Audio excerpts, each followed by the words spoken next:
If you were to look at Sister Elizabeth Hill's graduation picture in the college yearbook, I think you would see a future president. There is a steadiness, the intelligence, the astuteness, almost the farsightedness, if I can put it that way, and the willingness to work. Interest in people, kindness, thoughtfulness, all there from early on. When Elizabeth became president of St. Joseph's College, the entire ceremony was about the values of education and the social responsibility that students must find in that education. That Elizabeth has literally promoted those values in everything that she's done. Elizabeth is real. She is a very real person. She takes relationships seriously. She always has time for people. She stops and she talks to people. She is. She doesn't seem. I remember being part of her search committee 17 years ago, where she laid out her plan for the future of the college. She very carefully itemized what she wanted to do. She wanted to increase support for faculty research and scholarship. She's done that. She wanted to increase athletic facilities on both campuses. She's done that. She wanted to enhance the presence of both campuses in their communities, both Patchogue and in Brooklyn, and she's done that. Every time I passed her office, her door would be open, and I actually spoke to her. It was a brief conversation, I think about the dean's list or something like that, and she was just so pleasant. And it kind of inspires me to be that kind of leader, that humble, pleasant, personable leader. I think I first met Sister Elizabeth within my first week or two here. I knew who the president was, but I figured, there were 100 faculty, they just hired 10 or 12 of us, and I didn't think she'd know who I was, and I would, introduce myself in my own time. But I think I met her in the front hall, and she introduced herself and knew who I was, which struck me as unusual for the president of a college. So I knew there was something a little different right then about Sister Elizabeth as a president. I think our core charism is really love of God and neighbor without distinction. And I think Elizabeth has certainly promoted that. Her leadership style has just engendered great loyalty and devotion. She's a very collaborative style. She's decisive, but she listens to all opinions, and she's very clear and in her vision. I certainly attribute the expansion greatly to her. She's had a very solid team behind her, both in the administration and in the faculty. But of course, a team doesn't just happen by itself. It needs a good leader to create that team. Somebody came in to use the labs, they wanted to use the labs for some kind of filming, and they referred to the labs as quaint.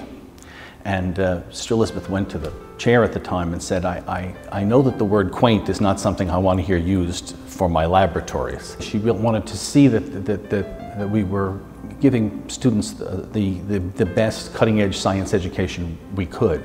I was on faculty for 43 years, and many a student in my class would tell me that they were having a struggle.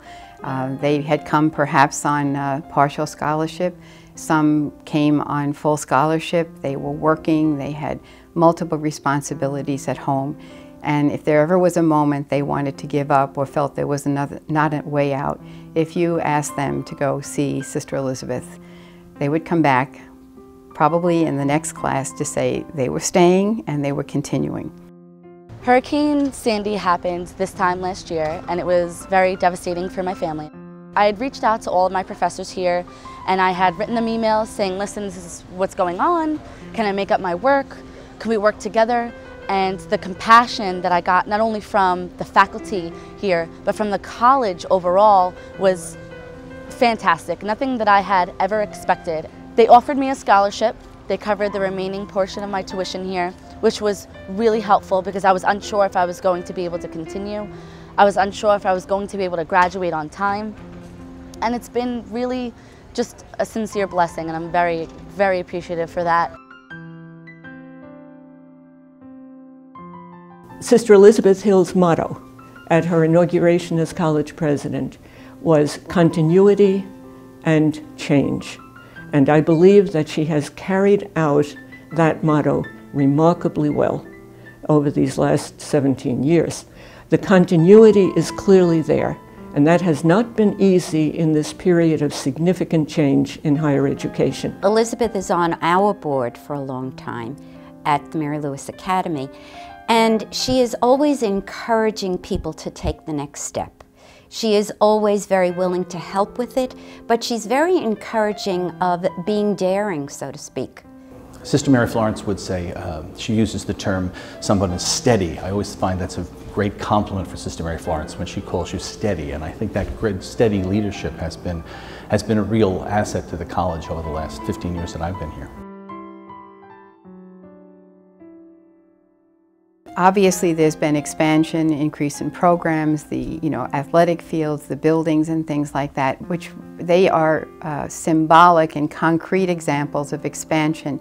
But I think it's always the motivation is what students need and what students will want. I don't think that college presidents are often the kind of people that you feel that you can knock on the door of their office and walk in at any time, as I do between my classes. That kind of real close-knit community that we have here, we could lose a little bit of that with Sister Elizabeth going. Sister Elizabeth Hill has succeeded, I think, in maintaining the basic mission of St. Joseph's College, which in turn stems from the mission of the Sisters of St. Joseph. Her example over these last years has helped all of us to see that even as we move through difficult financial times and as we move through a radically changing world, international as well as local, that there are some values that endure. And I think she's given testimony to those. And for that, I think we should say with Shakespeare, I can no other answer make but thanks and thanks and ever thanks.